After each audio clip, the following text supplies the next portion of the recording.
She gave her body but hoped for his heart. The millionaire offered nights, never promises. Each dawn was a silent open wound, until the day she decided to beg no more. Marina had always believed that love was something built over time, like a house erected brick by brick, with patience and dedication. She wasn't one of those women who waited for charming princes or fairy tale endings. She believed in something simpler and more profound, that two people, upon meeting, could create a world together that could hold their dreams, their frailties, and their certainties. This was the belief she carried in her heart when she woke up every morning in her small studio apartment in Greenwich Village, New York City, where she had been living alone for 3 years. She worked as a freelance translator, a craft that allowed her to stay at home, surrounded by books and the silence she so cherished. Marina was not a woman of parties or wide social circles. She preferred the company of a few people, those who truly mattered, those with whom she could talk about life without having to pretend to be someone she wasn't. Her routine was predictable, almost monotonous to outside eyes, but for her, there was a beauty in that simplicity. She would wake up early, have coffee while looking out the window at the trees on the street, work until the late afternoon, and in the evening she would read or watch an old movie. It was a small life, but it was hers. It was on a September afternoon, during a literary event at the Cultural Center a few blocks from her home, that Marina saw Robert for the first time. He was sitting in the front row in a dark suit and with an upright posture, like someone accustomed to being in command. Marina was there only as a listener, curious about the lecture on contemporary American literature, but it was impossible not to notice his presence. There was something magnetic about that man, something that went beyond his appearance or expensive clothes.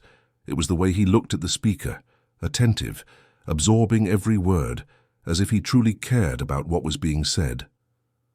When the event ended, Marina approached the table of books that were being sold. She was distractedly flipping through a collection of short stories when she felt a presence beside her. It was him. Robert picked up the same book she was looking at and gave a half smile, a smile that seemed to hold secrets. "You like short stories?"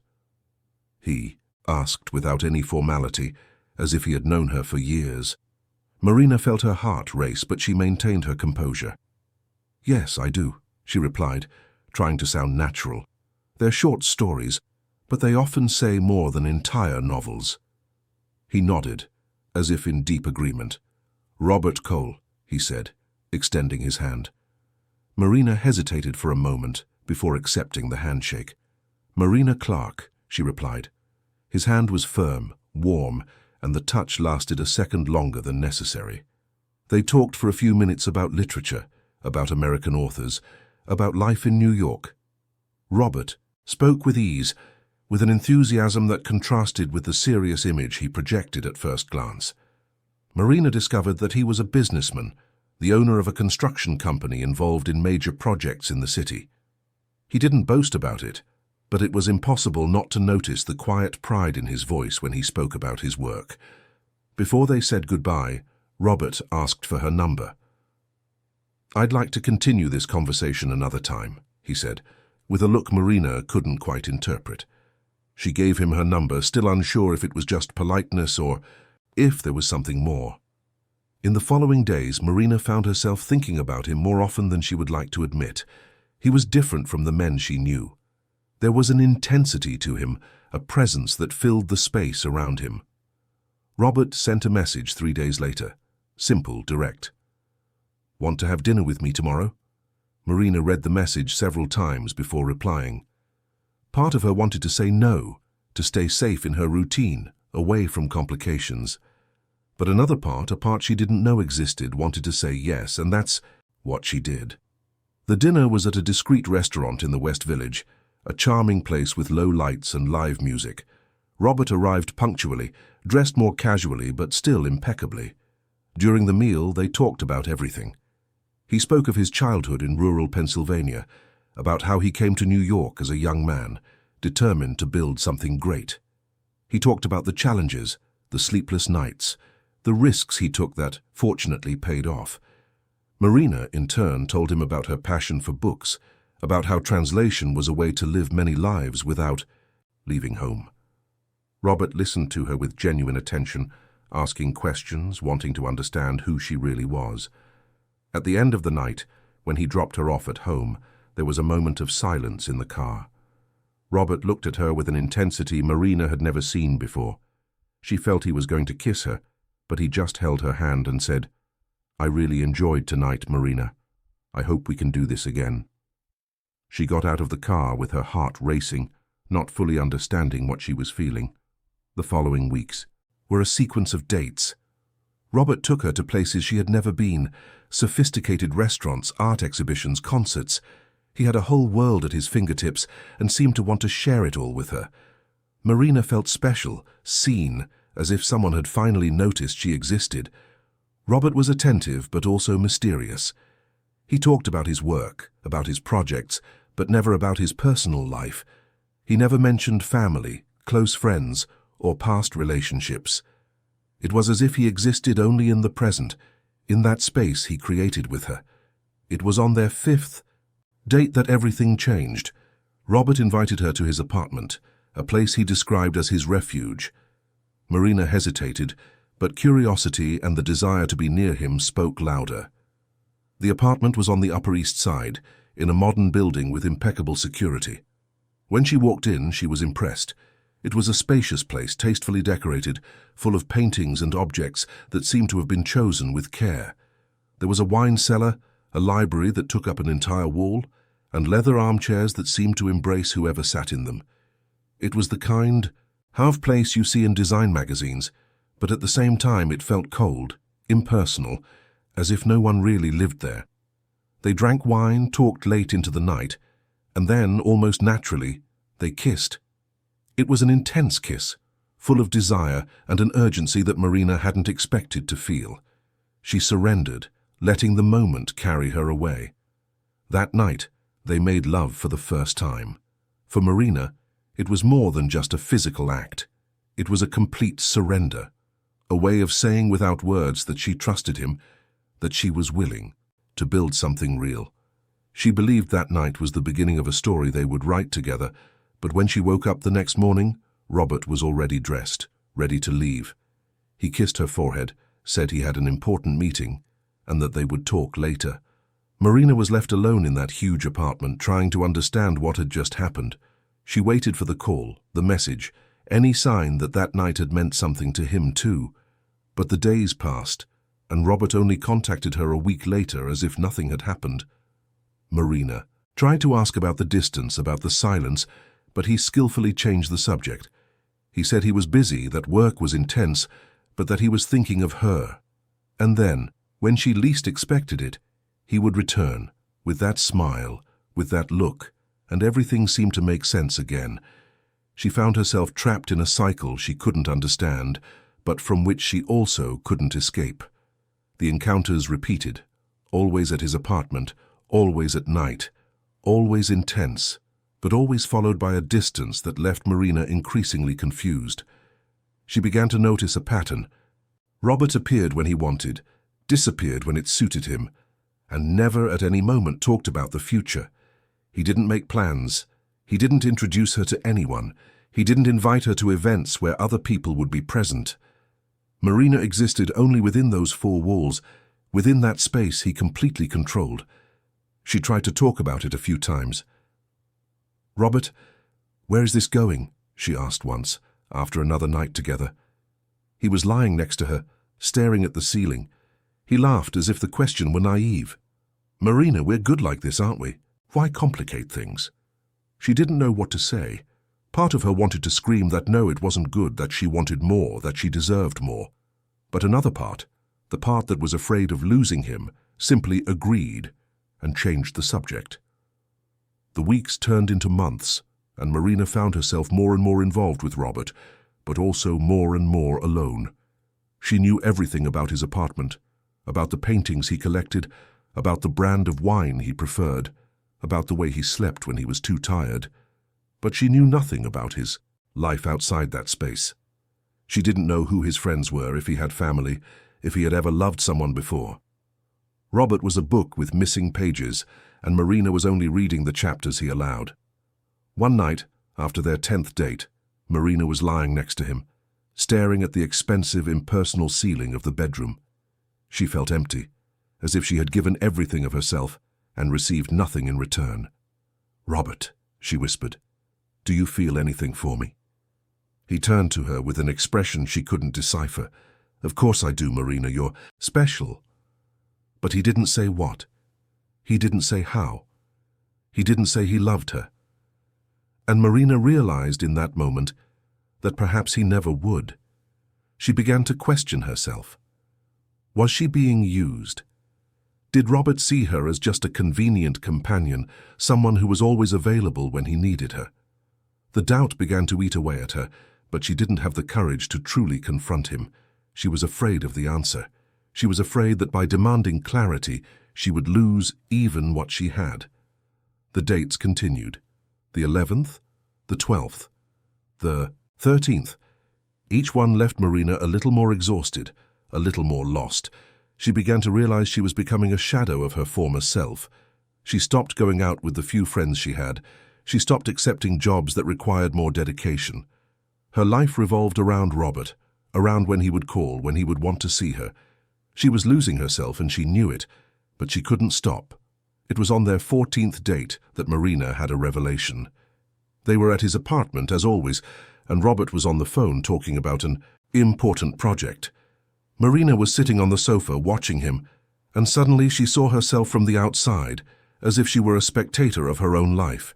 She saw a woman in love, yes, but also an invisible woman, a woman who was there, but who had no voice, no space, no future in that story. She realized she was settling for crumbs, accepting the minimum because she was afraid of having nothing. That night, after Robert hung up the phone, she tried one more time. "Robert, we need to talk about us, about what this means." He sighed, as if he were tired.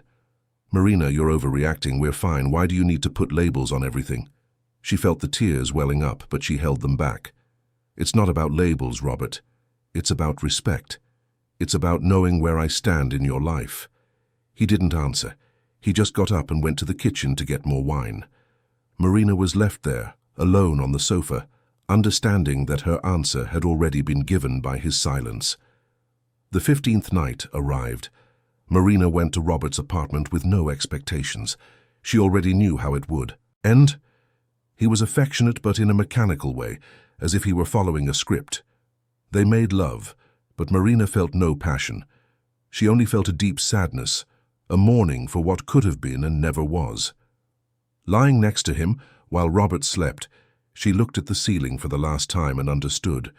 She wasn't a woman in that story. She was just an interval in his life, a pause between meetings, between commitments, between more important things. The next morning, Marina woke up determined. She dressed in silence while Robert was still asleep. Before leaving, she looked at him one last time. She felt a pang in her chest, but also a certainty. She deserved more. She deserved someone who would truly see her, who would choose her, who would build with her. And Robert would never be that man. She left the apartment without making a sound. She went down in the elevator, crossed the luxurious lobby, and when she stepped onto the sidewalk, she felt the cool morning air fill her lungs. It was as if she were breathing for the first time in months.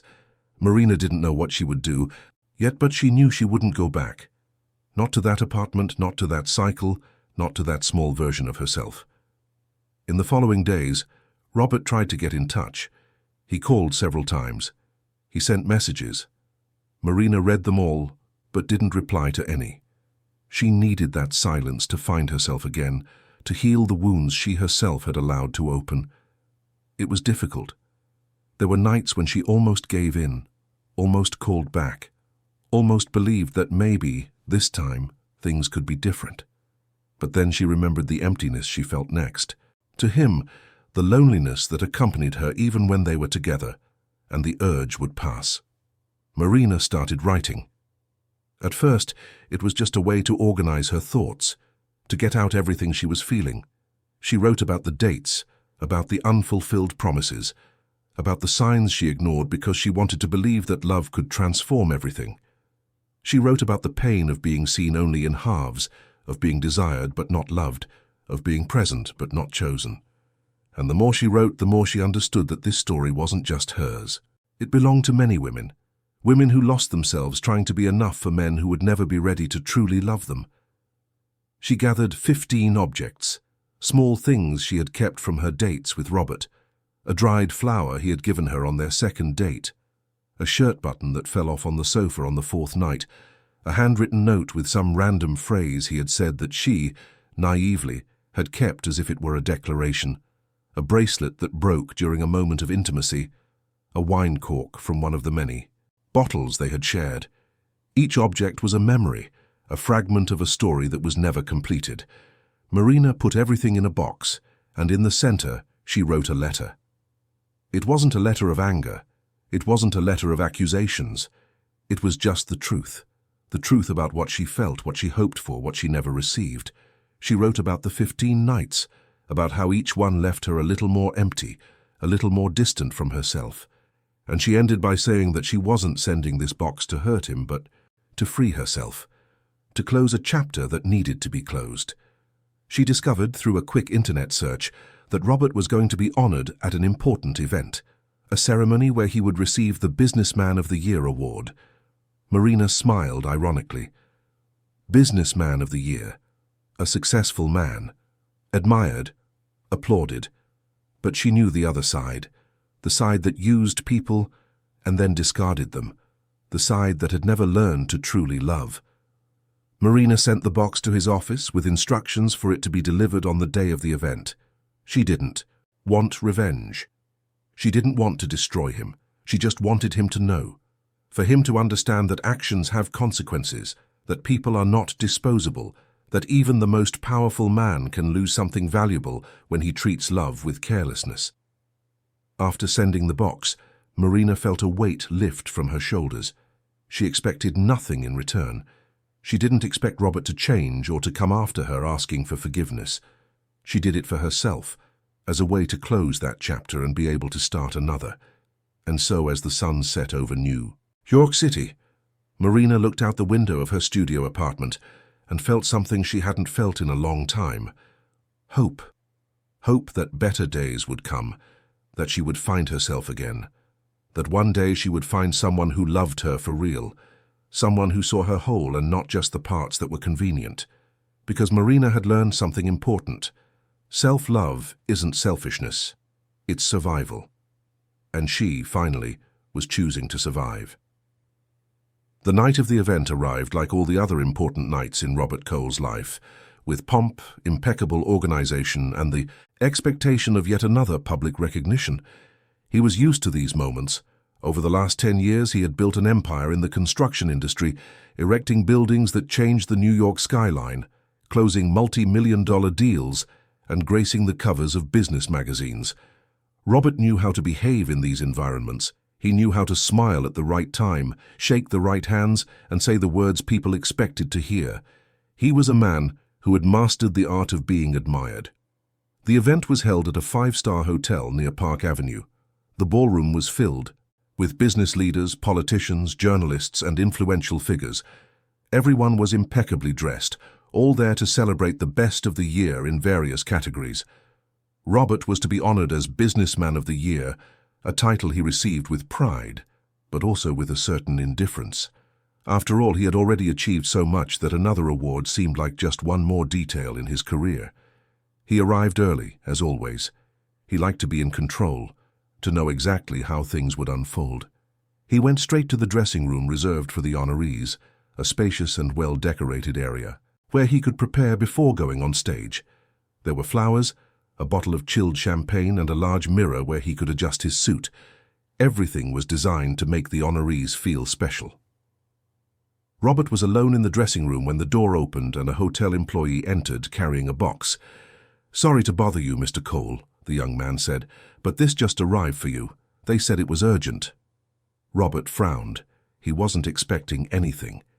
He took the box from the employee's hands, thanked him, and waited for him to leave. Once alone again, he looked at the packaging. It was simple, discreet, with no return address. He thought it was another corporate gift, perhaps from a supplier or business partner congratulating him on his achievement. He opened the box unceremoniously, but as soon as he saw the contents, his entire body stiffened. Inside were objects he recognized immediately: a dried flower, a shirt button, a note in his own handwriting, a broken bracelet, a wine cork, and other small items that to anyone else would mean nothing. But to Robert, each one was a specific memory, a fragment of moments he had shared with Marina. In the center of the box there was a letter. Robert picked it up, his hands trembling slightly. He unfolded the paper and began to read. The handwriting was delicate yet firm. The words were calm but laden with a truth he was not prepared to face. "Robert," the letter began, "I'm sending this box not to hurt you but to free myself. For months, I believed that what we had was the beginning of something real. I believed that the nights we spent together meant to you what they meant to me. I believed I was important in your life, but I realized too late that I was never more than a convenience, an interval. Someone who was there when you needed her, but who disappeared from your mind as soon as I walked out the door." Robert stopped reading for a moment. He felt a strange tightness in his chest, something he couldn't name. He continued, "Each object in this box represents a night when I gave myself completely, hoping you would do the same. But you never gave yourself, Robert. You kept me at a safe distance where I could serve you without bothering you, without demanding more than you were willing to give. And I accepted that. I accepted it because I was afraid of losing even what I had. But today I understand that losing what was never mine is not a loss. It's liberation. I don't blame you for not loving me. No one is obligated to love anyone. But I do blame you for not being honest, for letting me believe there was a future, when in reality, to you, I was only the present, a disposable present. I'm sending this so you know that your choices have consequences, that the people you use are not objects, that there's a price to pay when we treat love with carelessness. I don't expect you to change. I don't expect you to look for me. I only hope that one day you understand what you lost, and that perhaps you learn to value someone before it's too late. Goodbye, Robert. Take care, Marina." Robert finished reading the letter and stood there, holding the paper in his hands. He didn't know what to do. He didn't know what to feel. Part of him wanted to throw it all in the trash, ignore it, and move on as he always did. But another part, a part he didn't know well, was shaken. He looked again at the objects in the box. Each one brought back a memory, and he realized, with an uncomfortable clarity, that Marina had given much more than he had ever reciprocated. There was a knock on the door. "Mr. Cole, we're starting in 10 minutes, a voice said from the other side. Robert put the letter in his jacket pocket, closed the box, and placed it in a corner of the dressing room. He looked at himself in the mirror, adjusted his tie, and took a deep breath. He needed to pull himself together. He had a role to play. He couldn't let this affect him now. He went on stage as planned. He received the award to enthusiastic applause. He gave a speech thanking his partners, his employees, everyone who had contributed to the company's success. He smiled for the cameras, shook hands, and posed for photos. On the outside, he was the same old Robert, confident, eloquent, in control. But on the inside, something had broken. Marina's words echoed in his head, mixing with the applause, the compliments, and all the pretense. When the event ended and he finally managed to leave, Robert went straight to his car. He dismissed the driver and drove himself to his apartment. He needed to be alone, away from people, away from the fake smiles and empty conversations. When he got home, he threw his jacket on the sofa, took the letter from his pocket and read it again, and again, and again. Each reading brought a new layer of discomfort, a new weight on his chest. Robert tried to contact Marina. He called her number several times, but every call went straight to voicemail. He sent messages, but they weren't delivered. He realized she had changed her number. He tried to find her on social media, but her profiles had been deactivated. Marina had completely disappeared, as if she had never existed. And for the first time in his life, Robert had no control over the situation. He couldn't solve this with money, with influence, with charm. She had simply walked out of his life, and there was nothing he could do. The following days were difficult. Robert tried to focus on work, but his mind kept returning to Marina. He found himself remembering moments that at the time seemed insignificant, but now took on a new meaning. He remembered how she looked at him when they talked, with that genuine attention he rarely received from others. He remembered how she laughed at his jokes, how she listened to him talk about his projects with real interest. Marina wasn't interested in his money, his status, his appearances. She was interested in him, in the person he was when he didn't have to perform for the world. And he had thrown it all away. He had treated something valuable as if it were disposable. He had held something rare in his hands and didn't know how to value it. The realization began to consume him in a way he hadn't expected. Robert had always been a pragmatic man, someone who didn't get attached to feelings, who moved on without looking back. But now for the first time he was stuck in a past he could no longer change. He tried to distract himself with other women. He went out with some, slept with others, but nothing felt real. They all seemed like cheap copies of something he had lost. They laughed at his jokes, but the laughter was mechanical. They listened to him, but they didn't understand him. They wanted to be with him, but only for what he represented: success, money, status. None of them saw him the way Marina did, as an ordinary person, with flaws, with fears, with humanity. Robert started drinking more, not outrageously, but enough to feel a numbness that helped him sleep. He began to miss appointments, a rarity for him. He cancelled important meetings, postponed decisions that needed to be made. His secretary noticed the change but didn't dare to ask. His partners began to worry, but Robert reassured them, saying he was just tired, that he needed some time. But the truth was deeper. Robert was falling apart on the inside, and he didn't know how to stop. Meanwhile, Marina was rebuilding her life. After sending the box, she felt liberated, as if she had finally closed a door that should have been closed months ago. She started accepting translation jobs again, diving into projects she had neglected and reconnecting with friends she had pushed aside. But writing remained her main form of healing. She wrote every day, turning pain into words, confusion into clarity. What began as a personal diary evolved into something bigger. Marina realized her story wasn't unique. Talking with friends, reading accounts from other women, she understood that many went through the same situation. Women who lost themselves in relationships where they weren't valued. Women who gave their all to men who only gave crumbs in return. Women who believed that loving meant accepting less than they deserved. Marina decided to turn her writings into a book. Not a self-help book, but an honest narrative about her experience. She told the story of a woman who fell in love with a man who was never truly available. She told of the 15 nights, of the signs she ignored, of the pain of being seen only in halves. But she also told of the liberation, of the courage to leave, of the strength to choose herself. She sent the manuscript to a few publishers. Most rejected it, saying the market was saturated with stories about relationships. But a small independent publisher was interested. The publisher was run by a woman named Julia, who read Marina's manuscript and identified with it deeply. Julia got in touch and scheduled a meeting. They met at a coffee shop in the East Village. Julia was a woman in her early 40s, with graying hair, kind eyes, and a warm smile. "Marina, your story is powerful," Julia said as soon as they sat down. "It's real, raw, and I think many women will relate to it. I'd like to publish it." Marina felt an overwhelming emotion. "Thank you," she said, her voice choked. "That means so much to me." Julia continued, "But I have to be honest with you. The publishing market is tough, especially for debut authors. We'll need to work hard on promotion, on getting this book to the right people. And there's one other thing." Julia hesitated for a moment before continuing. "I'd love for you to change the ending, for the protagonist to give the man a second chance. Readers like happy endings, reconciliation. I think it would sell better." Marina felt a tightness in her chest.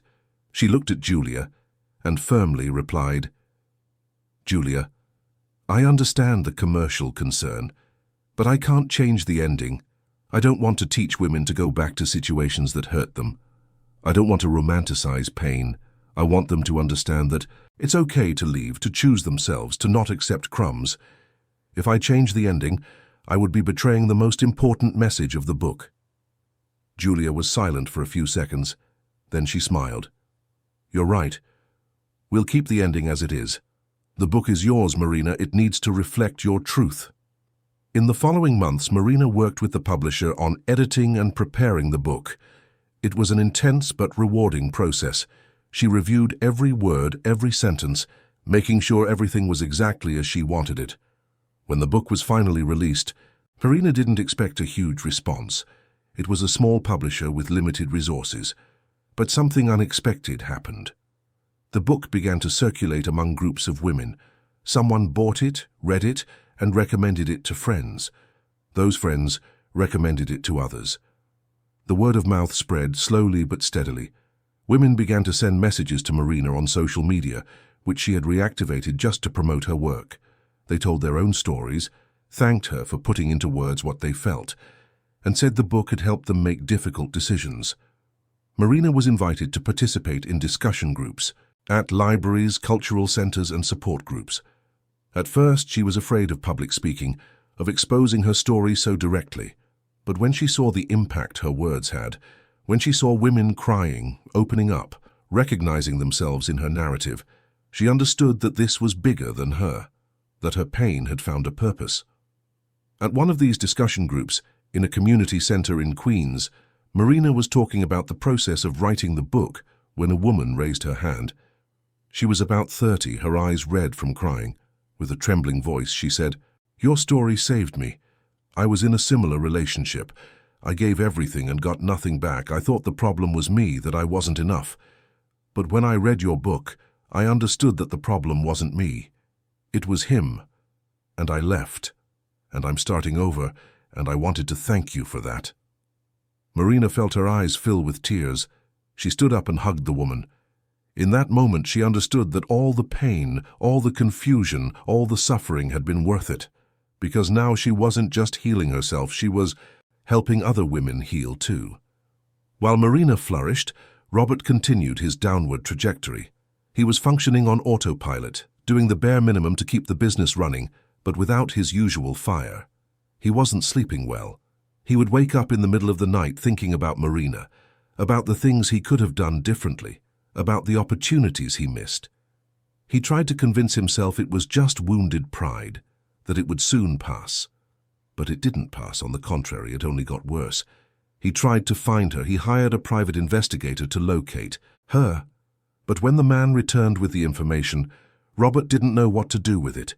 He knew where Marina lived, knew she had written a book, knew she was giving talks. But what would he do with that? Show up at her house, asking for forgiveness? She didn't want to see him. She had made that very clear. And for the first time, Robert respected someone's choice, even if it was destroying him inside. One night, alone in his apartment, Robert took out the box Marina had sent. He had kept it in a closet, but from time to time he would take it out and look at the objects. Each one was a silent accusation. Each one reminded him of how selfish he had been, how much he had wasted. He picked up the dried flower and held it carefully. He remembered the day he gave it to Marina, on their second date. She had smiled with such enthusiasm, as if it were the most beautiful thing in the world. And it was. Because it came from him. Because in that moment, he had thought of her. Robert realized he had never really thought about Marina as he should have. He thought of her when he wanted company, when he needed someone. But he never thought about what she needed, what she felt, what she deserved. He used her. Not on purpose, perhaps, but he used her. And now he was paying the price. He tried to write a letter. He started several times, but could never finish. What would he say? "I'm sorry. Sorry wasn't enough. I love you." Did he love her? Or did he just miss being seen the way she saw him? Robert had no answers. For the first time in his life, he was lost, not knowing what to do, having no control over anything. And as he sank into regret, Marina continued to rise. Her book began to attract the attention of larger media outlets. A women's magazine interviewed her. A podcast about relationships invited her to participate. Sales increased, and the publisher decided to do a second printing. Marina was becoming an important voice for women who needed to hear that it was okay to leave, to start over, to choose themselves. She didn't do it for revenge. She didn't do it to hurt Robert. She did it because she had found a purpose. She had transformed her pain into something that could help other people, and that, more than any relationship, made her feel whole. Time kept passing, and the paths of Marina and Robert, which had once crossed so intensely, now ran parallel, never to meet again. At least that's what they both believed. 6 months had passed since Marina sent the box to Robert. 6 months in which their lives took completely opposite directions, like two trains that, after traveling together for a brief moment, now headed in contrary ways with no chance of ever meeting again. At least that's what Marina believed when she woke up every morning, looked out the window and saw the sun rise over New York City, bringing with it the promise of a new day, a new opportunity to be who she really was. Marina's book had become a small phenomenon. It wasn't a national bestseller, it wasn't in the windows of major bookstores, but it had found its audience. A loyal audience of women who saw themselves in that story, who recognized their own pains and hopes in the pages written by Marina. Her social media, which had once been practically inactive, was now filled with messages of gratitude, with stories from women who had found the courage to leave toxic relationships after reading her book. Each message was a reminder that her pain had served a greater purpose, something that went beyond her own story. Marina was different, not just externally, although she had changed in that regard too. She had cut her hair shorter, in a style that made her feel lighter, freer. She had started dressing differently, with more vibrant colors, clothes that expressed who she was and not who she thought she should be to please someone else. But the deepest change was internal. Marina had regained something she had lost during those months with Robert: her voice. She once again had strong opinions, defended her viewpoints, and refused to shrink herself to fit into the spaces others offered her. She was being invited to more and more events, lectures at universities, appearances on podcasts, discussion groups at bookstores. At first, Marina would get nervous before each presentation, afraid she wouldn't know what to say, afraid of disappointing the people who expected so much from her. But over time, she gained confidence. She discovered she had a natural ability to speak, to connect with people, to transform her personal experience into something universal that touched hearts. It was at one of these lectures, at a cultural center near Park Avenue, that Marina met Beatrice.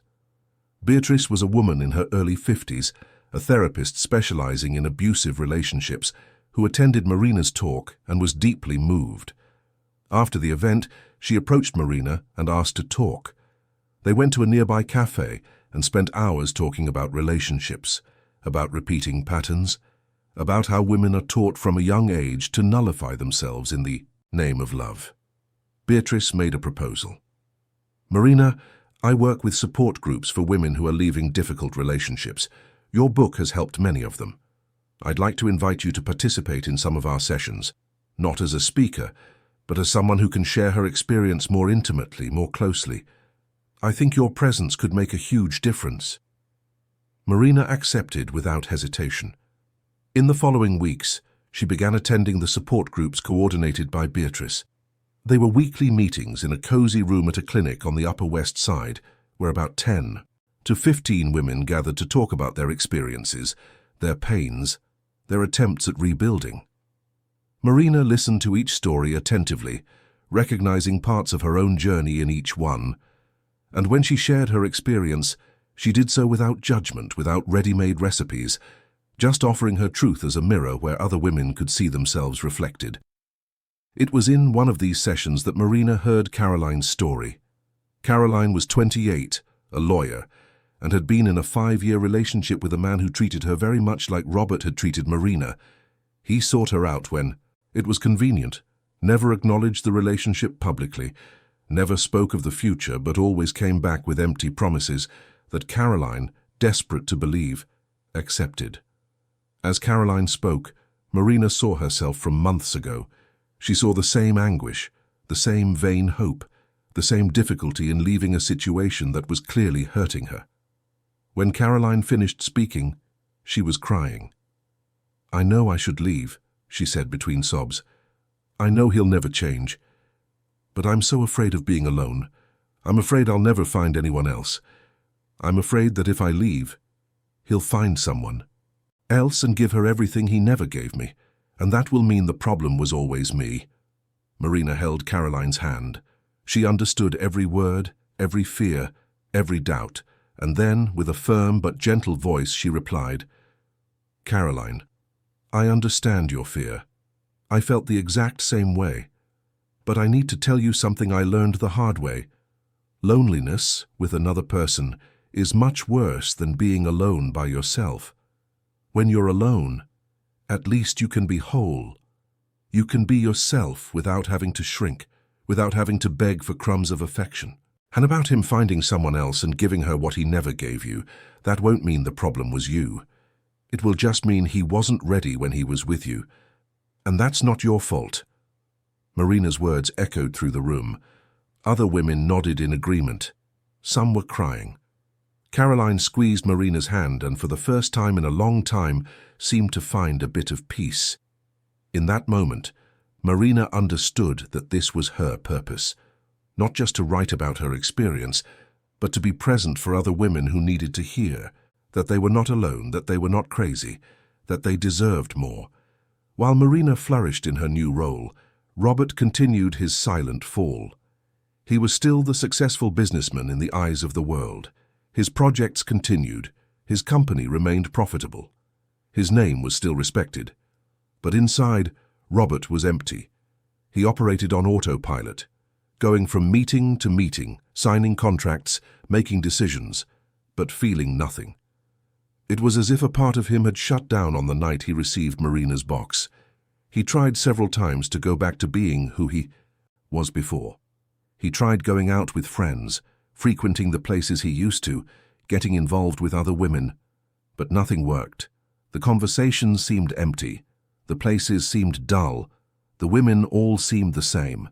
They laughed at his jokes, agreed with his opinions, wanted to be with him. But none of them saw him.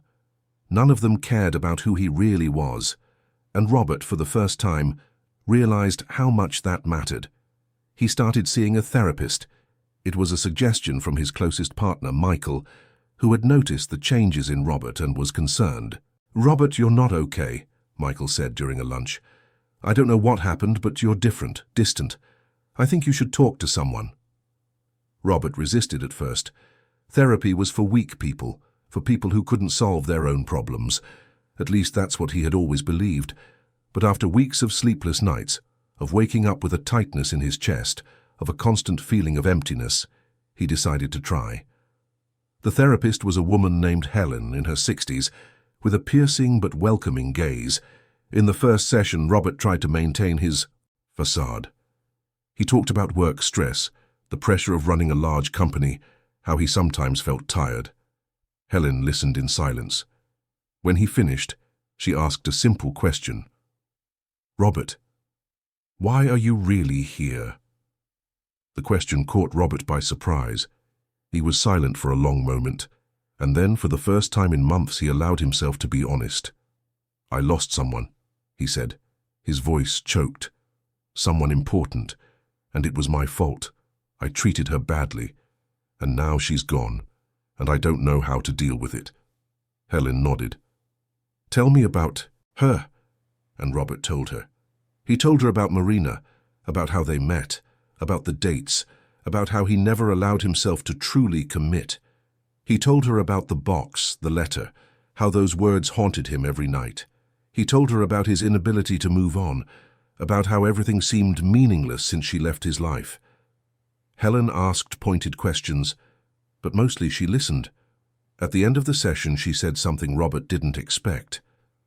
"Robert, what you're feeling isn't just about Marina. It's about yourself.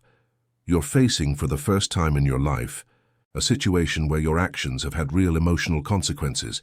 You've always been able to control everything, to solve everything with money or influence. But now you've lost something you can't buy back. And that scares you because it makes you realize you're not invincible, that you're also human. And humans can make mistakes, they can hurt people, and they can have regrets." Helen's words echoed in Robert's head for days. He continued therapy, and with each session, he peeled back layers of himself he had never explored. He discovered that much of his behavior stemmed from a deep fear of being vulnerable, of being rejected. He discovered that he used control as a defense mechanism, keeping people at a safe distance so he would never get hurt. And he discovered that, in doing so, he ended up hurting the people who got close to him, especially Marina. He began to understand that what he felt for Marina wasn't just attraction or convenience. It was something deeper. It was admiration. It was respect. It was the feeling of being seen as a person, not as a title or a bank account. Marina saw him with all his flaws and still chose to stay, until she couldn't anymore, until the pain of staying was greater than the fear of leaving. Robert tried one more time to contact her, but he knew he couldn't just show up in her life demanding forgiveness. He had to respect her choice. He had to accept that some bridges once burned cannot be rebuilt, and that acceptance was painful, but also liberating in a way. One afternoon, Robert was in a bookstore in Midtown Manhattan, looking for a business book a colleague had recommended. He passed by the non-fiction section and by chance saw Marina's book. His heart skipped a beat. He picked up a copy, looked at the cover, read the synopsis. There was no photo of her, just a descriptive text about the story, a narrative about love, loss, and rebuilding. Robert bought the book, went home, and started reading. It was one of the most difficult experiences of his life. With every page, he recognized himself. He recognized the situations, the phrases, the behaviors. Marina had written about him, about them, but without revealing names, without direct accusations. It was just the truth about how she felt, what she went through, how she found the strength to leave. And as he read, Robert saw for the first time the real impact of his actions. He saw the pain he had caused. He saw the strength Marina had in choosing herself. He finished the book in a single night, his eyes red and a lump in his throat. And for the first time since it all ended, Robert cried. He cried for the Marina he lost. He cried for the version of himself that caused that pain. He cried because he finally understood what Helen had said. He wasn't invincible. He was human. And humans make mistakes, but they can also learn. They can change. They can try to be better.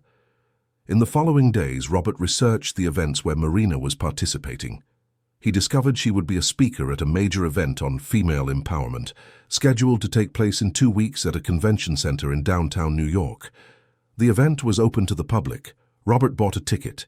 He didn't know what he would do there. He didn't know if he would have the courage to approach her. But he needed to see her. He needed to see the woman she had become. The day of the event arrived. Robert was nervous in a way he hadn't been in years. He arrived early and sat in one of the back rows, far from the stage. The auditorium was full, mostly of women, but there were some men too.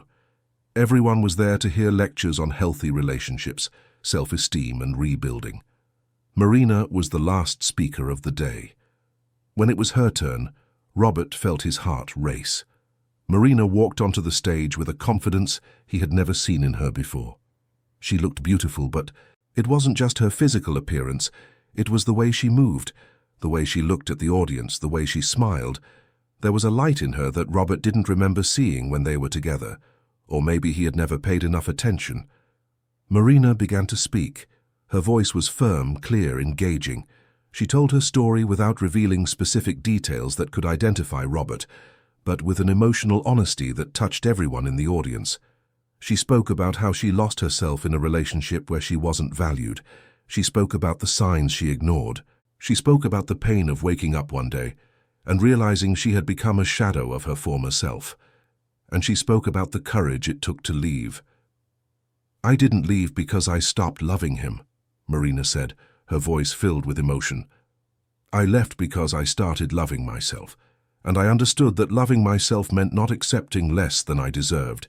It meant not settling for crumbs. It meant choosing temporary loneliness over empty companionship.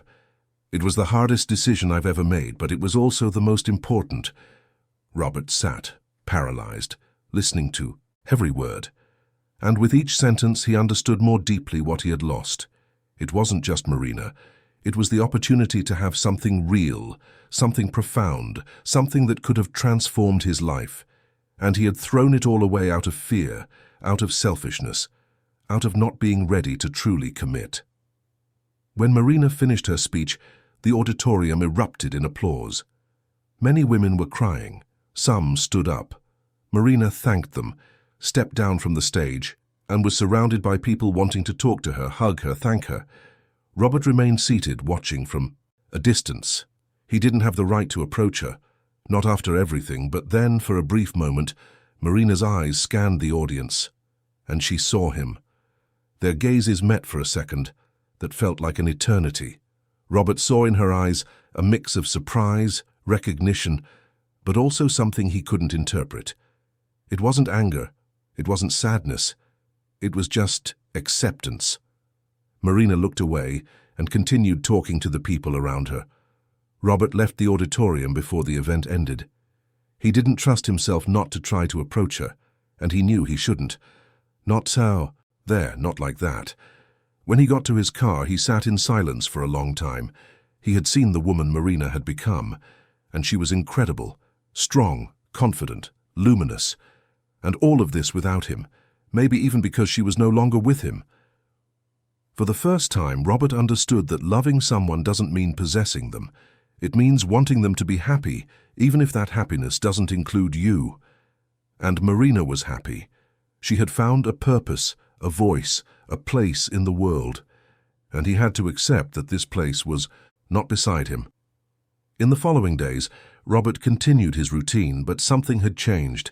He still missed Marina, still deeply regretted his actions, but there was a growing acceptance. He couldn't change the past. He couldn't undo the pain he caused, but he could try to be better from now on. He could learn from his mistakes. He could perhaps one day be the kind of man who deserves the love of someone like Marina. And Marina, for her part, continued on her path. She knew Robert had been at the event. She had seen his look, recognized the impact her speech had on him, but she felt no need to approach him. She felt no anger, no sadness. She just felt peace. Peace in knowing that she had moved on, that she had rebuilt herself, that she had transformed her pain into something beautiful, something that helped others.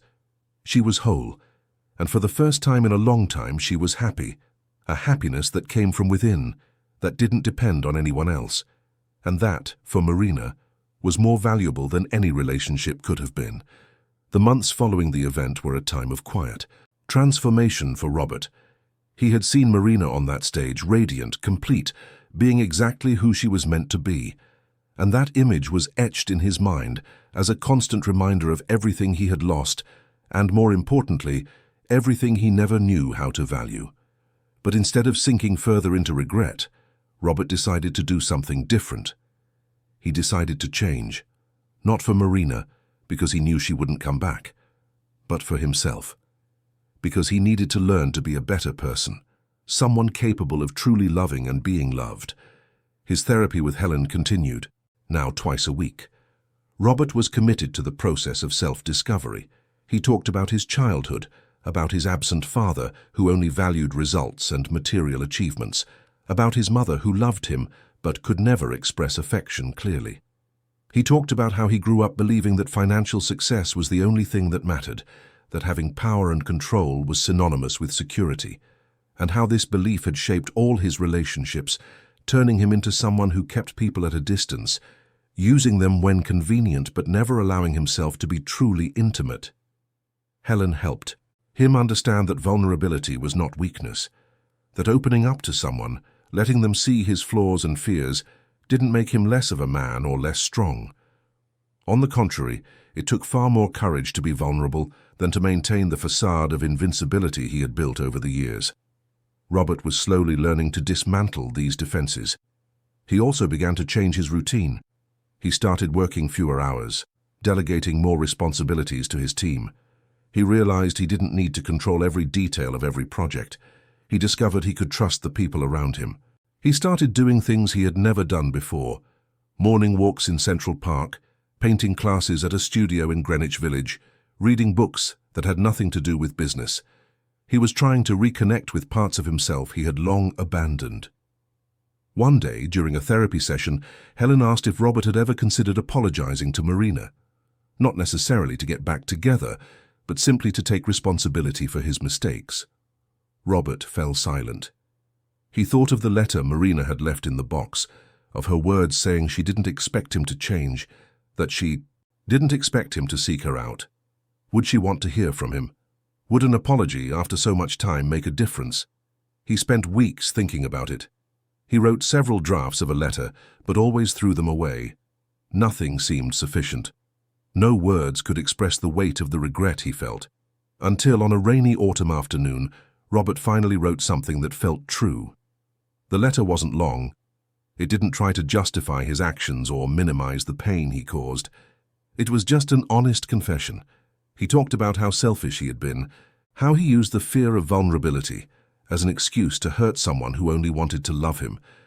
He talked about his therapy process, about how he was trying to become a better person, and he ended by saying he didn't expect forgiveness, didn't expect a response, but that he needed her to know that he finally understood what he had lost, that he understood she deserved so much more than he was capable of giving, and that he was grateful she had the courage to leave because it forced him to look at himself in a way he never had before. Robert put the letter in an envelope. He wrote her name on it, and he held on to that envelope for days, unsure if he should send it. Helen encouraged him. "Robert, you don't need to wait for a response, but you need to do your part. You need to take responsibility. Send the letter, not for her but for you, to close this chapter." Robert sent the letter. He put it in the mail and waited. But a response never came, and he understood it never would. Marina had moved on, and he needed to do the same. While Robert worked on his personal transformation, Marina continued to build something bigger than she had ever imagined. Her book had gained even more popularity. A major national publisher became interested in buying the rights and releasing a new edition with better distribution. Marina accepted, but on one condition: she would maintain full editorial control. She wouldn't change a word, wouldn't soften the message. The publisher agreed. The new edition brought the book to a much larger audience. It began appearing on bestseller lists, being recommended on television shows, and discussed on blogs and podcasts. Marina started being recognized on the street. Sometimes women would approach her in cafes, in bookstores, on the subway, just to thank her, to say that her book changed their lives, that it helped them find the courage to leave toxic situations, that it taught them that loving oneself is not selfishness, it's a necessity. Marina received an invitation to appear on a television talk show. It was a weekly program that discussed relevant social issues, hosted by a respected journalist named Sarah Jenkins. Marina was nervous. Television was completely different from lectures and discussion groups. It was much greater exposure. But Julia, from the publishing house, encouraged her.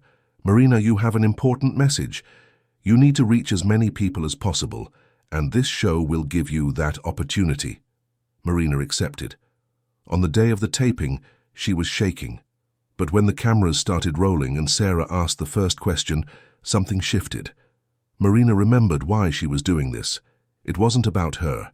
It was about all the women who needed to hear that they could choose themselves, that they could leave, that they deserved more. The interview was deeply honest. Marina spoke about her experience without revealing Robert's identity.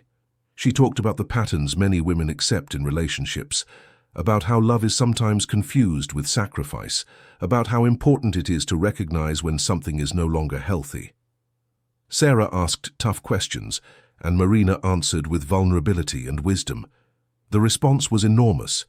The show had one of its highest ratings of the year. Marina's social media exploded with messages of support, but also with criticism. There were men who accused her of being a radical feminist, of demonizing men, of promoting separation. Marina didn't let it shake her. She knew her message wasn't against men. It was for women, for healthy relationships, for mutual respect, for reciprocity. Among the thousands of messages she received, one touched her in a special way. It was from a woman named Clarice, who was 62 years old. She wrote, "Marina, I spent 40 years of my life in a marriage where I was never seen, where I gave my all and received only indifference. I thought it was my duty to endure it, that's what women do. But after reading your book and watching your interview, I made the hardest decision of my life. I asked for a divorce. And for the first time in decades, I feel like I can breathe. Thank you for showing me that it's never too late to choose yourself." Marina cried as she read that message. She cried because she understood the real impact of what she was doing. It wasn't just about romantic relationships. It was about self-worth, about dignity, about the right to be seen and respected at any age, in any situation. Beatrice, the therapist Marina had met months ago, invited her to a special project. Beatrice had secured a partnership with the state government to create a support program for women in emotionally vulnerable situations. The program would offer free therapy, discussion groups, and workshops on self-esteem and rebuilding. Beatrice wanted Marina to be one of the facilitators. Marina accepted immediately. It was exactly the kind of work that gave her life meaning. She began dedicating 2 afternoons a week to the project, working directly with women of different ages, social classes, and backgrounds. There were women leaving abusive relationships. There were women who had never had the courage to leave. There were women who were simply lost, not knowing who they were outside the roles society had imposed on them. Marina listened to each story with attention and empathy. She didn't have all the answers, but she offered what she could: her experience, her presence, her unwavering belief that each of those women was capable of rebuilding, of being happy, of choosing a better path. And slowly she saw the transformation happen. She saw women who arrived broken begin to stand up again. She saw smiles return. She saw hope reborn. It was during one of these workshops that Marina met Julian. Julian was one of the volunteer psychologists for the project, a 38-year-old man, divorced, and father to a 10-year-old girl. He was kind, attentive, and there was something genuine about him that caught Marina's attention. They started talking during the session breaks. Julian would talk about his daughter, about navigating co-parenting with his ex-wife, about his work as a psychologist specializing in trauma. Marina would talk about her book, her lectures, about how she was happy, but also exhausted from constantly exposing her story. Julian listened to her with real interest. It wasn't just politeness, it was genuine curiosity about who she was. Marina found herself looking forward to the days he would be at the project, making excuses to talk to him a little longer. And she realized with some surprise that she was feeling something she hadn't felt in a long time. It wasn't the intense, overwhelming passion she felt for Robert. It was something softer, calmer. It was interest. It was connection. It was the possibility of something new. Julian invited Marina for coffee after one of the sessions. They went to a coffee shop on the Upper West Side and talked for hours about everything and nothing. Julian was easy to talk to. He laughed at her jokes, asked interesting questions, and shared his own vulnerabilities without fear. When they said goodbye, Marina felt a lightness in her chest. It wasn't love, not yet, but it was something good, something that could become good. They started seeing each other more frequently. Casual dinners, walks in the park, trips to the cinema. Marina was in no hurry. She didn't want to dive headfirst into another relationship without being sure she was ready. And Julian respected that. He didn't pressure her, didn't demand definitions, didn't try to rush anything. He was just present, available, real. One evening after a dinner at Julian's house, where he cooked for her and briefly introduced her to his daughter before she went to bed, they talked about past relationships.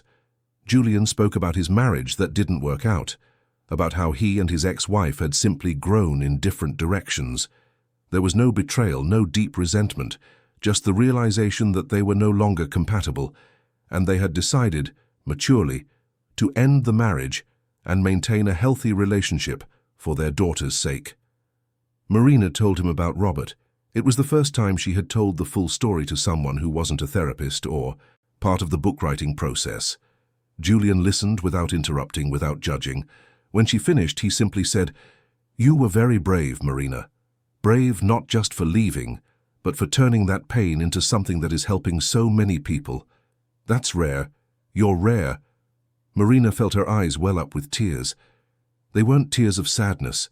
They were tears of gratitude, Gratitude for having found someone who saw her, who respected her, who valued not just the strong woman she had become, but also the fragile woman who still existed inside her. They kissed that night. It was a gentle kiss, unhurried, full of tenderness, and Marina felt that yes, she was ready. Ready to try again. Ready to allow herself to be vulnerable. But this time, with someone who deserved her vulnerability, with someone who would treat her with care. While Marina opened her heart to a new possibility, Robert continued his solitary process of transformation. He received the news that Marina would not be answering his letter. In fact, he found out through a mutual acquaintance that Marina had received the envelope but hadn't opened it. She had thrown it in the trash without reading it. Robert wasn't surprised. He wasn't angry. He understood. She had the right not to want to know. She had the right to move on without carrying the weight of his belated words. But he continued to change, not for her, but for himself. He started to be more present in the lives of the people around him. He reconnected with childhood friends he had abandoned when he moved to New York. He started visiting his mother more frequently, having real conversations with her, understanding her better beyond her role as a mother. He started being kinder to his employees, truly listening, to them valuing their contributions. One day, one of his company's architects, a young woman named Paula, came to his office in tears. She had just ended a complicated relationship and was devastated. The old Robert would have told her to pull herself together, not to bring personal problems to work. But the new Robert, the Robert who was learning to be human, just listened. He offered her a tissue, asked if she wanted to talk, and said she could take the rest of the day off if she needed to. Paula was surprised by his kindness, and when she left his office, Robert thought about how small changes in how we treat people can make a big difference. He also started dating again, but differently. He no longer wanted casual flings, empty dates. He wanted real connection. He met a few women, had some dates that led to nothing. And that was okay. He was learning to be alone without feeling lonely. He was learning that his completeness didn't depend on having someone by his side. But there were moments, especially at night, when he was alone in the apartment he once shared with Marina in his memories, that he still missed her. Not the real Marina, because he knew he never truly knew her, but the possibility she represented, the chance at something real that he had wasted. These moments became less frequent over time, and Robert learned to live with them. He learned that regret is a part of life, that mistakes are a part of growth, that not everything can be fixed, and that sometimes the best way to honor what we've lost is to become better people because of that loss. One afternoon, Robert was in a bookstore looking for a gift for his mother when he saw a poster announcing an event with Marina. She would be launching the second edition of her book at a signing the following Saturday. Robert looked at the poster for a long moment. Part of him wanted to go, wanted to see her one more time, maybe even talk to her. But another part, the part that was learning to respect boundaries, knew he shouldn't. He left the bookstore without buying anything and went home. That night, he wrote in his journal something Helen had suggested he do. He wrote about Marina, about what she represented in his life, about how grateful he was for everything he had learned. And for the first time, he was able to write about her without feeling that sharp pain in his chest. It was a softer pain now, more like longing than desperate regret. "Marina, wherever you are, I hope you're happy," he wrote. "I hope you find someone who sees you as you deserve to be seen, someone who values you from day one. And thank you. Thank you for being brave enough to leave. Thank you for forcing me to look at myself. I'm still learning, I'm still changing, but I'm trying to be the man you deserved me to be." Robert closed his journal and looked out the window. The city was quiet, the night was clear, and for the first time in a long time, he felt peace. It wasn't complete happiness, it wasn't an absence of regret, but it was acceptance. Acceptance of what was, what could have been, and what would never be, and that, for now, was enough. A year had passed since that night Marina sent the box to Robert. A year of transformations, of lessons learned, of pain turned into growth. Marina was sitting in a cafe in the West Village, the same cafe where she had her first date with Robert so many months ago. But she wasn't there for nostalgia. She was waiting for Julian, who had left work early to meet her before they picked up his daughter from school. Marina looked around and smiled to herself. It was strange how this place, which once held such painful memories, now seemed like just any other cafe. The power Robert had over her, the memories that haunted her, all of that had lost its strength. What remained now was just a story she had told, that had helped other people and that she was finally ready to leave in the past where it belonged. Julian arrived with his calm smile and sat beside her, not across from her. This small gesture of choosing to sit beside her rather than positioning himself as if in an interview or negotiation was typical of him. Julian always made a point of being by Marina's side, literally and figuratively. He greeted her with a soft kiss on the cheek and asked how her day had been. Marina told him about the meeting she had with her publisher. There was a proposal to turn her book into a documentary series for a streaming platform. It would be a 6-episode series, each telling the story of a different woman who had gone through experiences similar to hers. Marina would be the host and co-producer. It was a huge opportunity, but also a daunting one. "Are you going to accept?" Julian asked, holding her hand on the table. "I think so," Marina replied. "It's a chance to amplify the message, to help even more women. But I'm also scared. Scared of exposing myself too much. Scared that it will take over my entire life." Julian nodded. "I understand the fear, but I also know you're incredible at what you do, and if this is what you want, I will fully support you. But if you decide not to accept, I'll support that too. The choice is yours. It always is." Marina squeezed his hand. That was it. That was the difference. Julian didn't make decisions for her, didn't pressure her, didn't manipulate her. He was there to support, to love, but always respecting that she was a whole person, capable of making her own choices, and that made all the difference. "I'll accept," Marina said with more firmness, "but I'll set boundaries. I'll make it clear that I need time for myself, for us, for life outside of work." Julian smiled. Perfect. They stayed at the cafe, talking about various things. About Julian's daughter, who was doing well in school and had loved meeting Marina last weekend. About the travel plans they were making for the holidays. About Marina moving to a larger apartment, as her studio was getting small with all her books and work materials. Julian had offered to help with the move, and Marina had gladly accepted. Their relationship was growing at the right pace. It wasn't rushed, it wasn't desperate. It was built brick by brick, with trust, respect, and genuine affection. Marina allowed herself to be vulnerable with Julian, to talk about her insecurities, her fears, her difficult days. And he did the same. It was a true, balanced, healthy exchange. Marina sometimes thought about how different it was from what she had with Robert. With Robert, it was empty intensity. It was passion without depth. It was always walking on a tightrope, never knowing if he would stay or leave. With Julian, it was tranquility. It was knowing he would be there the next day. It was being able to make plans without fear of being abandoned. It was being seen, valued, loved. After coffee, they went together to pick up Julian's daughter from school. The girl, named Sophia, ran to hug her father, and then greeted Marina with a shy but genuine smile. Marina was learning to navigate the space of not being a mother, but being someone important in this child's life. It was delicate, required patience and sensitivity, but it was rewarding to see the bond forming slowly. They spent the rest of the afternoon together. They went to the park, had ice cream, talked about Sophia's day at school. It was simple, everyday, ordinary.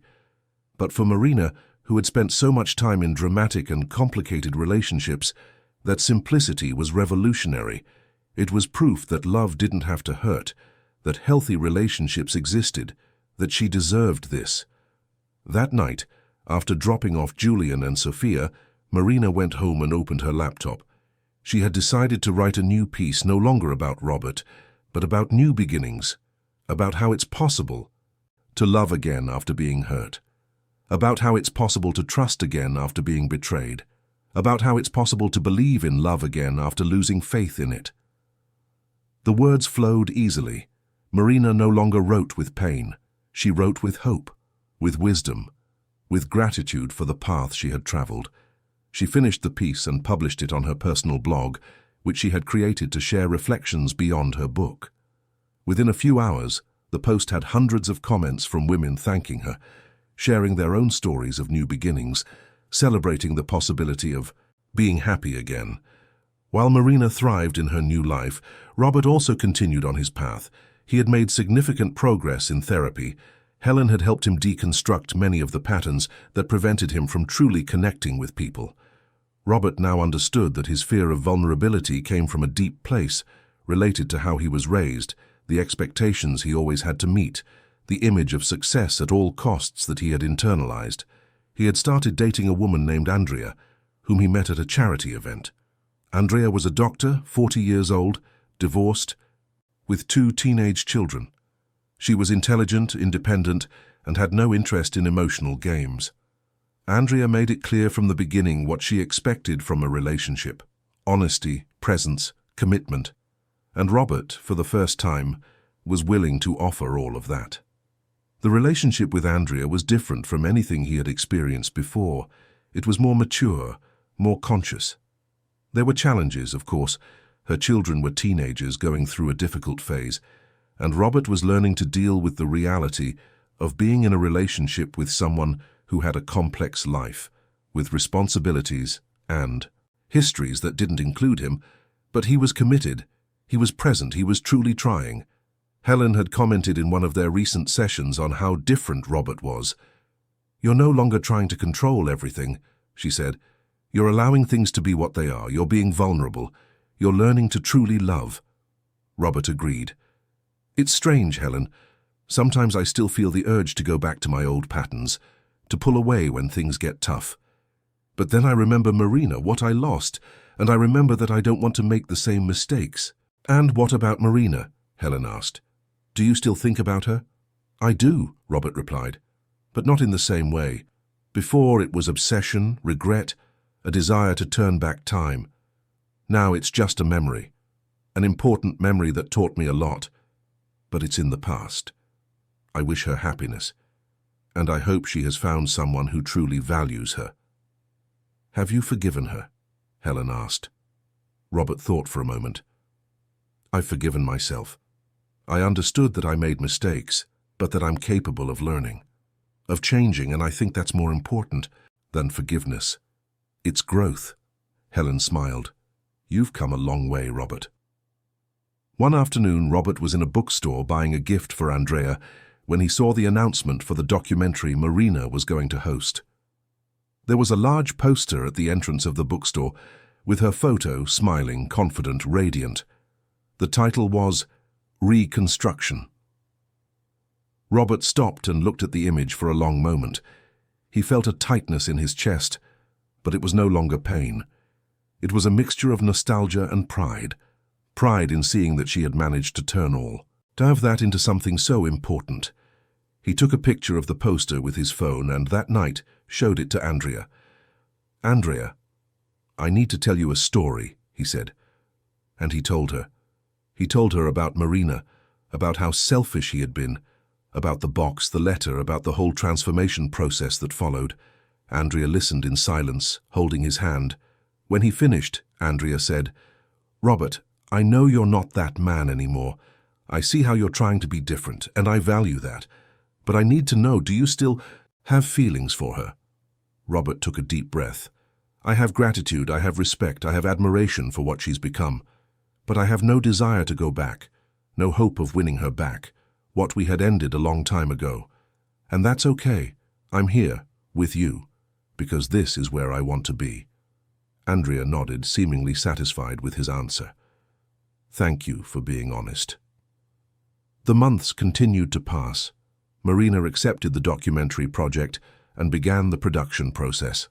She traveled to several cities across the country, interviewing women with powerful stories of overcoming adversity.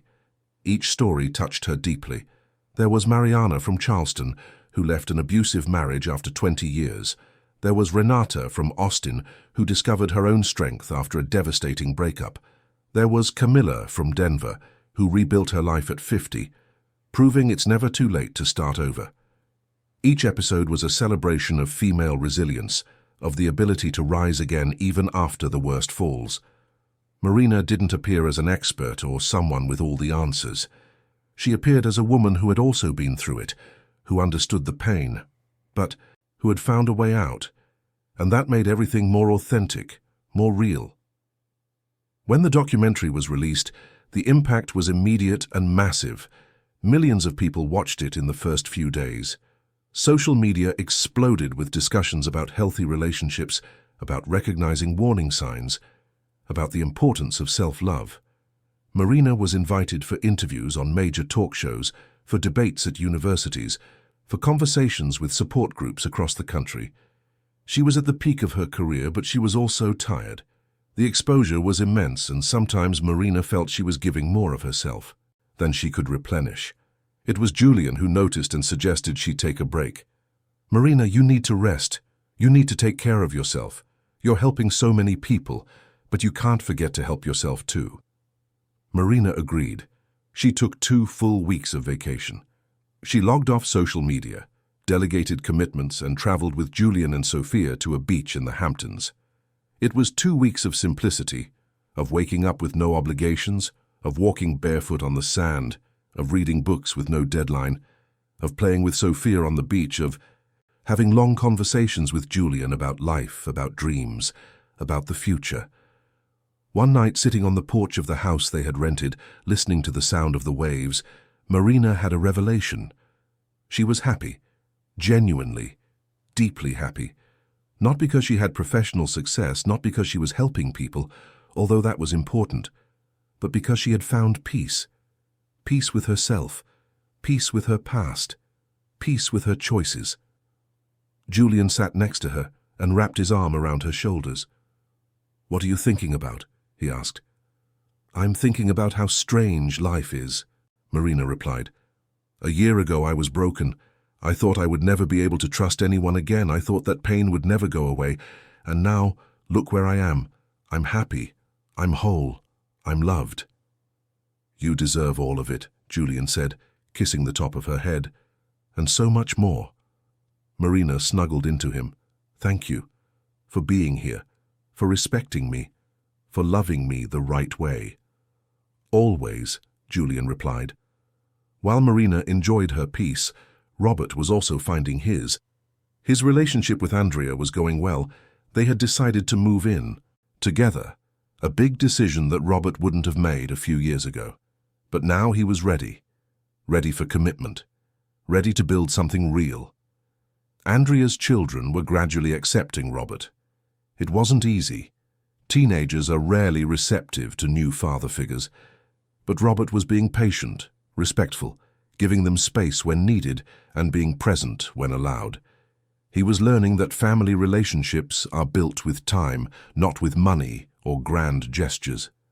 One night, during a family dinner, Andrea's oldest son, a 17-year-old named Lucas, asked Robert about his work. They talked about construction, about architecture, about the challenges of running a company. Lucas seemed genuinely interested, and when dinner ended, he thanked Robert for the conversation. This small, simple gesture filled Robert with a joy he hadn't expected. It was different from the joy of closing a big deal or receiving an award. It was the joy of being accepted, of belonging, of being part of something bigger than himself. Andrea noticed the change in him. "You're different today," she commented as they cleaned the kitchen together. "Lighter." "Lucas talked to me," Robert said with a smile. "For the first time, he really talked to me, like I was someone important in his life." Andrea smiled and hugged him. "You are important, Robert. To me, to them. You just needed to be patient." "I'm learning," he replied. "I'm learning that the best things take time and that they're worth waiting for." Time continued to pass. Marina released her second book, this time not about her own story, but about the stories of the women she met while filming the documentary. It was a collection of powerful accounts of overcoming and rebuilding. The book became another success, solidifying Marina as an important voice in the conversation about relationships and female empowerment. She and Julian got engaged. It was a simple proposal during a walk in Central Park, without big productions or elaborate surprises. Julian simply stopped, held her hands and said, "Marina, I want to spend the rest of my life with you. Will you marry me?" Marina, with tears in her eyes, said yes. The wedding was set for the following year, a small, intimate celebration with only close family and dear friends. Marina was happy with the prospect. After so long believing she would never find true love, there she was, about to marry a man who truly loved and respected her. Robert, for his part, was also planning for the future. He and Andrea had decided not to get officially married, but to make a lifelong commitment to each other. They had a symbolic ceremony, just for family, where they declared their love and intention to build a shared life. Robert was learning that commitment doesn't have to come with a signed paper. It comes with actions, with presence, with daily choices to be by someone's side. 2 years had passed since that night of the box. Marina and Robert had gone on with their lives completely separate, with no contact, no attempts to reconnect. And that was okay. Both had found their paths, their own versions of happiness, their own forms of love. Marina never knew that Robert had changed.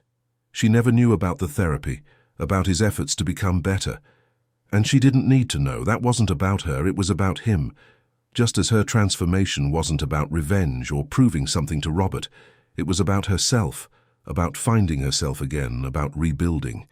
There was one day, however, when their paths almost crossed. Marina was giving a lecture at a corporate center in Midtown. Robert was in a meeting in the same building, 2 floors above. They were so close geographically, yet so distant in their realities. Neither knew of the other's presence, and perhaps it was for the best. When Marina finished her lecture and left the building, Robert was getting into an elevator. For a split second, there could have been a meeting. But the timing wasn't right, and maybe it never would be, because some stories are not meant for reunions. They are meant to teach, to transform, and to be left in the past, where they belong. Marina continued walking down the sidewalk, thinking about the lecture she had given, the women who approached her afterward, the lives she was touching. Her phone rang. It was Julian, asking if she wanted to go out for dinner. Marina smiled and said yes. She was happy, whole, at peace. Robert, inside the elevator, was looking at his phone, reading a message from Andrea about the dinner she was preparing. He smiled. He was eager to get home, to be with her and the boys, to that ordinary and extraordinary life he had built. He was also happy, whole, at peace. And so, without knowing it, Marina and Robert lived out the true ending of their story. Not an ending where they met again and made peace. Not an ending where she forgave him and gave him a second chance, but an ending where both moved on, where both learned, where both grew, where both found happiness, not in each other, but in themselves and with other people. Because sometimes the happy ending isn't about winning back the one we lost. It's about winning ourselves back. It's about understanding our worth. It's about learning that we can be happy alone and, from that completeness, find someone who adds to our life instead of filling a void. Marina didn't leave Robert for lack of love for him. She left for an abundance of self-love, and that self-love led her to build a life that was truly her own. A life full of purpose, real connections, and true love. Robert, in turn, learned that loving isn't possessing. It's respecting. It's being present. It's valuing. And although he learned too late for Marina, he learned in time for Andrea, for his stepsons, for the people who were now part of his life. The stories of Marina and Robert were parallel now. They no longer touched, but both were stories of growth, of transformation, of second chances. Not second chances with each other, but second chances with themselves and with life. And maybe that is the true happy ending, not the fairy tale where everything is solved with a kiss, but the real story where people make mistakes, learn, grow, and find their own versions of happiness. Where self-love is the protagonist, where choosing yourself isn't selfishness but survival, where leaving isn't giving up but starting over.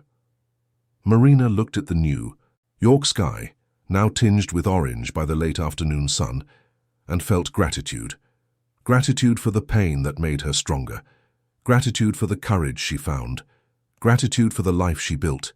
She was ready for the future. A future that, finally, was completely hers. Robert looked out his office window, watching the city light up with the evening lights, and felt peace. Peace for having faced his demons. Peace for having changed. Peace for having found a new chance to do things right. He too was ready for the future, a future where he was no longer a prisoner of his old patterns. And somewhere between these two futures, in the memory of both, existed the recollection of 15 nights that changed everything.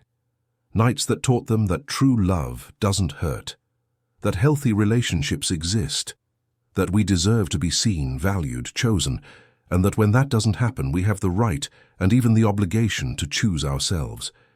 Because in the end, Marina didn't leave for lack of love for Robert. She left for an abundance of self-love, and that was the beginning of the story that finally was hers alone, and it was also the beginning of Robert's story with himself. Two separate but equally important stories, two stories of new beginnings, two stories of hope. And these stories continue to be written day after day, with every choice they make, with every person they love, with every time they choose respect over control, truth over manipulation, self-love over accepting crumbs. Because that is the most important story any of us can write. The story of how we learn to love ourselves first, so that when true love arrives, we are ready to recognize and accept it, and so that when something isn't true love, we have the courage to let it go. Dear listeners, we hope the story of Marina and Robert has touched your heart. If you are moved by this journey of reconstruction and self-love, leave a like, subscribe to the channel, and tell us in the comments which part resonated with you the most. Did you identify with Marina, or perhaps with Robert's transformation? Every day we bring intense stories like this one, which reveal the deepest side of the human soul and teach us about love, respect, and the courage to choose ourselves. Your opinion is very important to us. We'll see you in the next episode with another story that will touch your soul.